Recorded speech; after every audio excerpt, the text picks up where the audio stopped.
Good afternoon, everybody, and welcome to the Sustainability and Environment Subcommittee.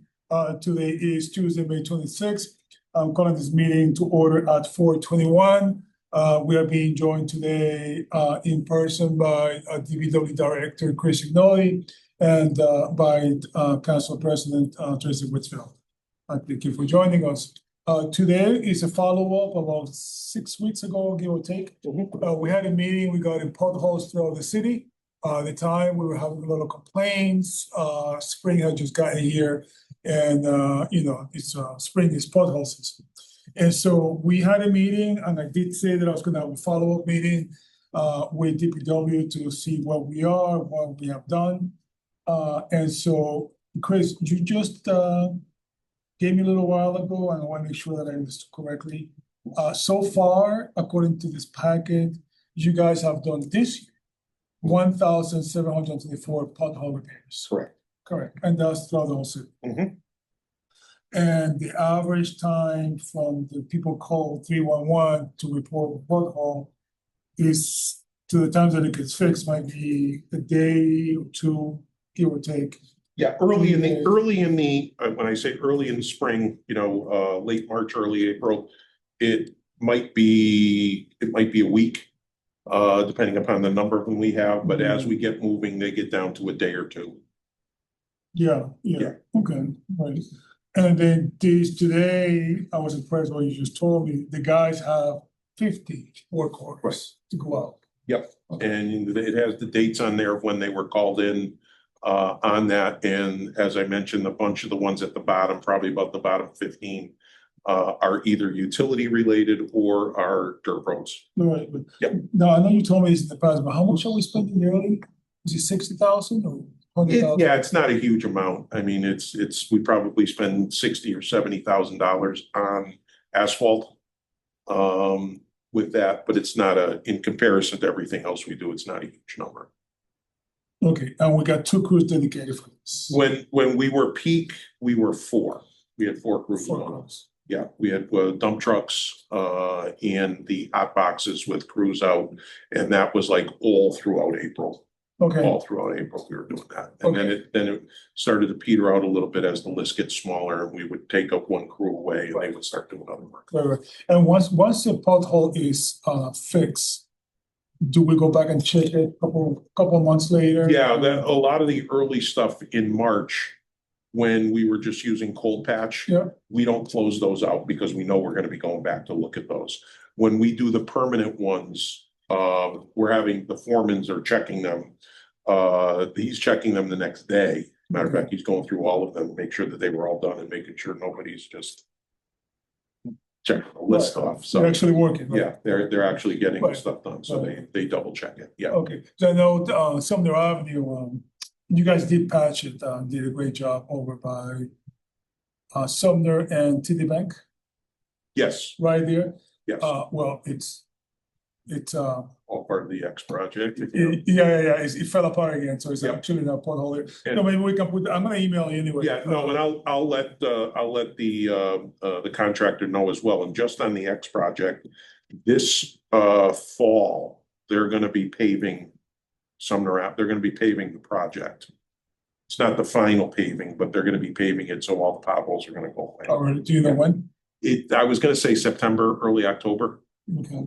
Yeah, but they're going to be doing all that because all their utility work is going to be done. So rather than leaving all those trenches, they're going to mill the road and pave it. Okay. All right. So we're doing 1,724 repairs. What's the average for a year, roughly? I would probably say that this list was probably 25% larger than standard due to the more severe winter hanging around. We're probably anywhere 1,000 to 1,200 is usually a pretty standard number for us. Okay. And then since we last spoke, have there been any locations that you could say we definitely have more problem here than in the location? Yeah, Was it and throughout, there was probably 3 or 4 locations. It was Worthington Street in general, Boston Road, or excuse me, Parker Street, northern section, and Sumner Avenue Extension were the 3 major problems that we were having over and over and over. All 3 of those are scheduled to be paved. So this year, when we do our paving this summer and fall, those are gonna get repaved, so we're not dealing with those in the spring of next year. What would be your educated guess as to why these locations are having difficulties? A lot of those pavement haven't been paved in 30 years. Oh, really? Easy, Okay. yeah, easy, Oh, wow. yeah.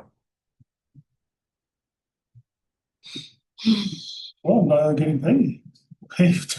Well, that was the thing, is we wanted to get rid of the bad ones, because we know, like Parker Street, Yeah, every year, Sumner Avenue Extension, and we got some more money from the state when we got the millionaire tax. We got an additional 1 point whatever, so we have a pretty robust paving program. I think we're increasing the amount of roads to be paved by double. We double the amount. I know initially I was gonna spend a little bit less than 4 million. Now we're spending 6.5. So we did add, I don't know, we probably got 25 streets, 30 streets that we're doing this year, but a lot more arterials. Oh, and the other one, the big complaint was Surrey Road. Surrey's getting done as well. Oh, yes, I heard that. I was upset about this. Jack Migas was Yeah, at yeah. the city council meeting. Yeah, yeah. And I talked to him the week before, and I said, Jack, we're gonna be paving Surrey. No, you're not. Okay, I guess not. That was We what- are. Yeah, we are, yeah. Okay, good. Now, where do we get that some money? Chapter 90? It's chapter 90 money, but it came through, we get regular chapter 90 money, then they have this rural roads program that we got about, I want to say $700,000. And then what's called the fair share amendment, which is the millionaire's tax, Yeah. that last year, I want to say it was like October, November. We got it, and I think it was 1.6 million.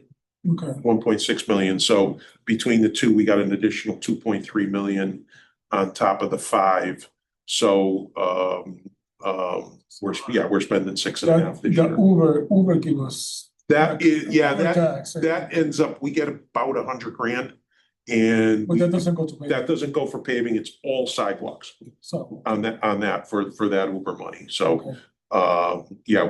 we've added that in every year, and we always, in that money just kind of roll, like if, we get 100 grand, we Right. spend 90, that 10 rolls over. Right. And so we probably have $1.5 million this year in sidewalk contracts going out.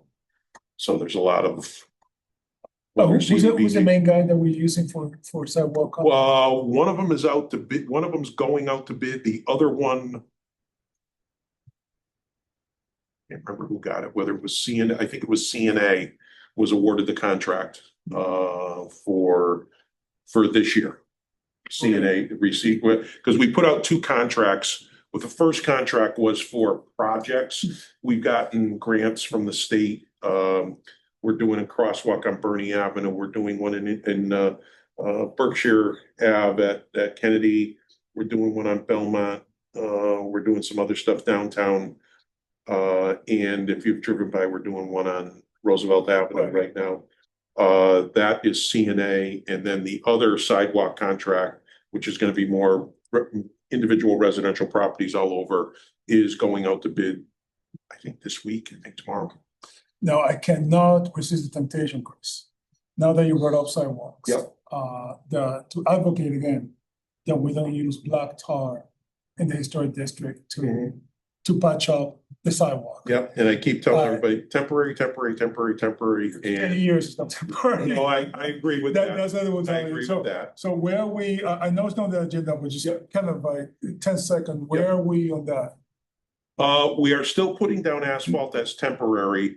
However, with the sidewalk contracts we've done for the last few years, we've been able to get that backlog really, really far down. So stuff now, it may end up sitting for 2 years in a particular neighborhood simply because of what else is going on around there. But anything that is in a CDBG area right now, that's been our first thing, is that if we put down asphalt, make sure that that gets added to the list to get taken care of. So I know the paving list that we're putting out this year should pick up everything in the CDBG neighborhoods that was done up until, let's say, September of last year on that list. Now, a few of the other areas that are not CDBG, this year we do not have any bond money or any free cash money that we're using for sidewalks.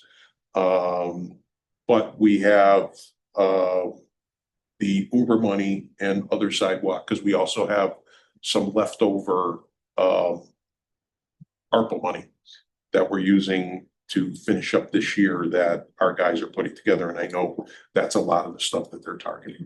Very well. Madam President, you have any questions? Yes, so when I see potholes that are done by, like, let's say Eversource or someone who's digging up the street, it's really bad. And they don't use the same level of product or service that the city does. Right. Is there anything we can do about that? I was talking with Councilor Davia before you came in. This year, when we were getting ready to start our year, we stopped Eversource from doing any work in the city. They usually start around April 1st. And we have been on their case about their, I'm going to say, bad restorations. And not just bad, in a lot of cases, none. They weren't going back out. So we came up over the winter with 150 locations. And I said to them, you are not going to start any work until these get fixed. And they have this so-called program where they are supposed to go out and inspect theirs when they're complete. They're not doing it. They weren't. So a lot of these locations, they came back and said, it's done. Then we would go out there and go, it's not done. So what we did is we held off. They didn't do any installation work at all until the second week of May, whatever that first full week of May was. We gave them the okay to start then.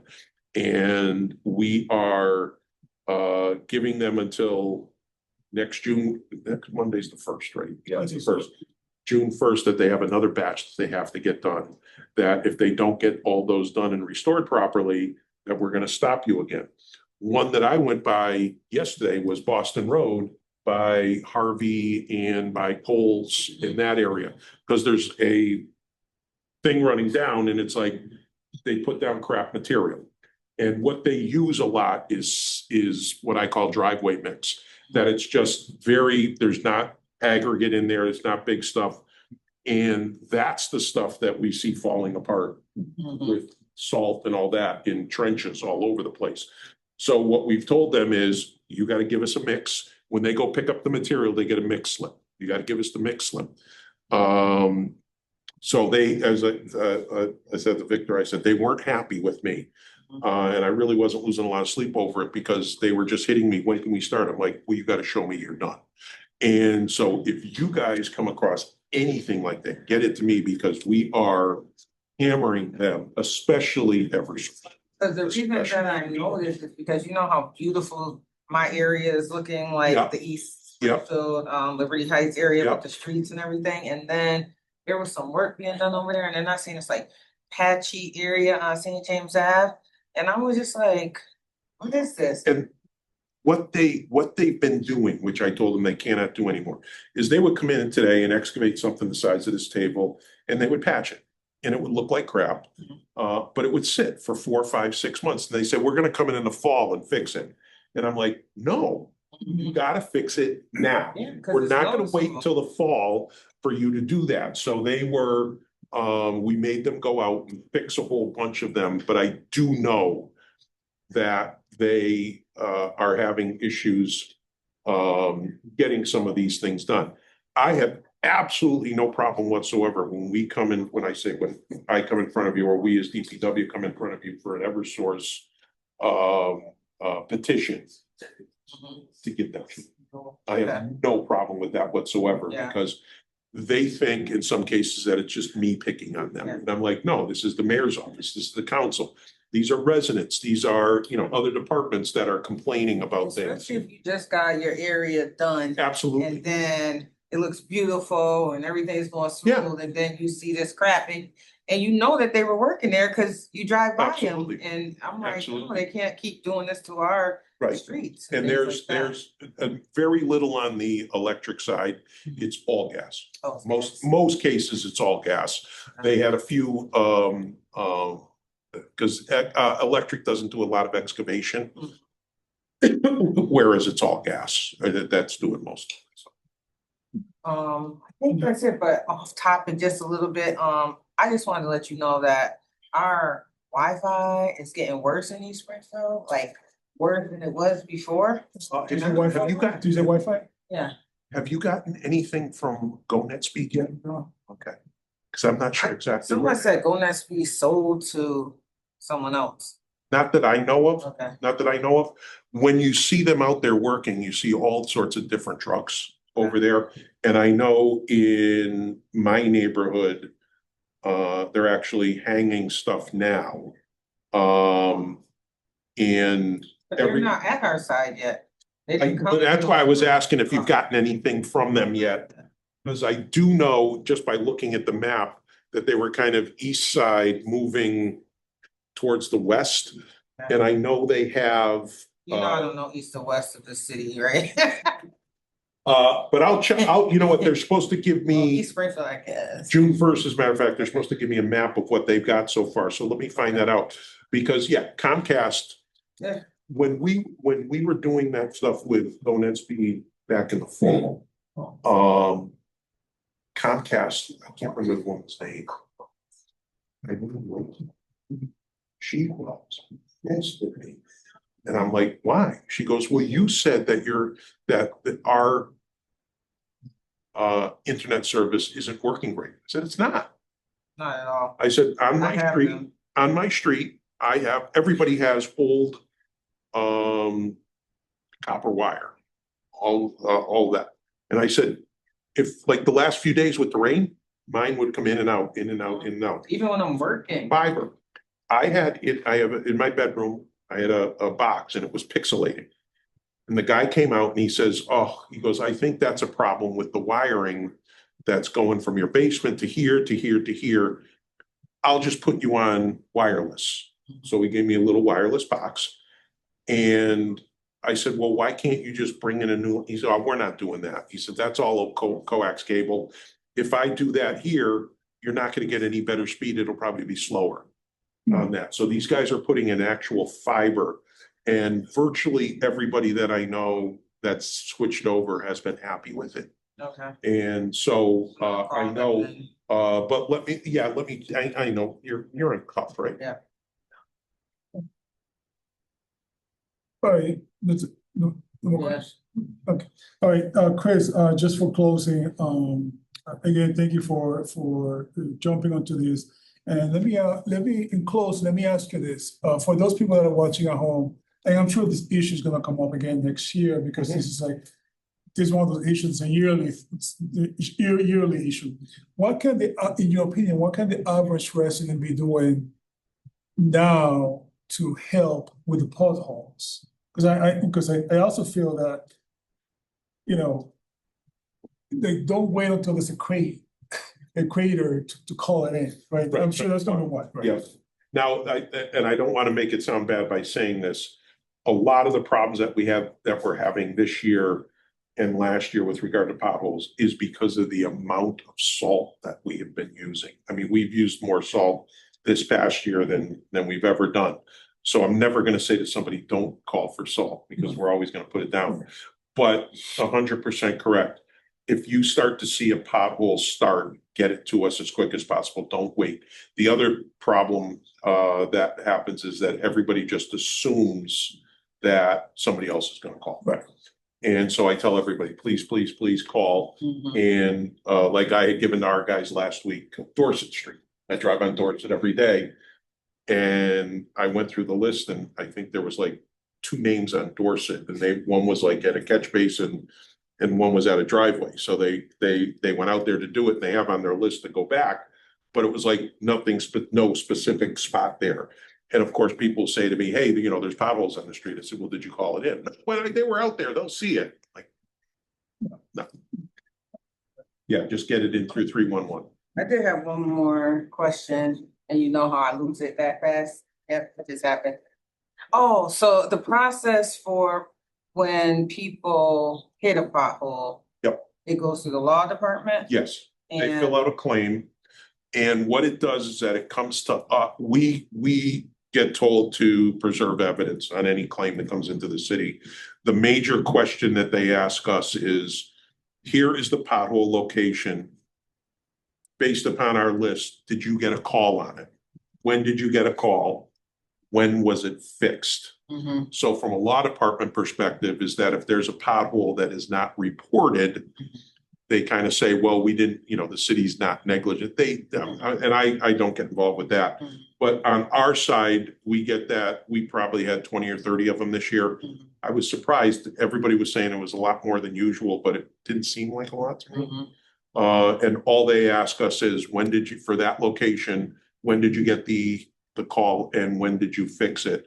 Yeah. So if we got a call today and didn't fix it for 3 weeks and somebody hit it, of course the city's. So the best thing for residents to do is get it in. Immediately take a picture and get it in. Absolutely. And they get it into who? If they make it as part of their claim, if you're talking about just reporting a pothole or reporting an accident, but they take pictures of it, get it as part of your claim. And when you do a picture, put a timestamp on it. The timestamp. Because if you take it on your phone, you can there's a toggle in there that puts a date and a time. Mm-hmm. Because we're getting a lot of, people are going back 3 weeks later. Yeah. And taking a picture. Because they come to us and sometimes we don't see their messages right away, because it could be Facebook Messenger, it could be any type of communication, and then we don't really know the process, so we have to wait until we reach out and all that. Yeah, no, it goes to the law department. So the claim form is where? It's in the law department, and I believe it's online. It is online, but I know the law department has them, and it's a basic damage, personal property damage claim. Okay. So, and we get them for plowing down mailboxes and tearing up the end of a driveway or something like that. We get stuff like that all the time. Okay. All right, well, with that being said, Chris, thank you so much for your work. Beautiful. So no more questions. We have a 5 o'clock meeting coming up. And with that being said, I'm gonna join this meeting at 4:45. Thank you, everybody. Wonderful. God bless. Thank you.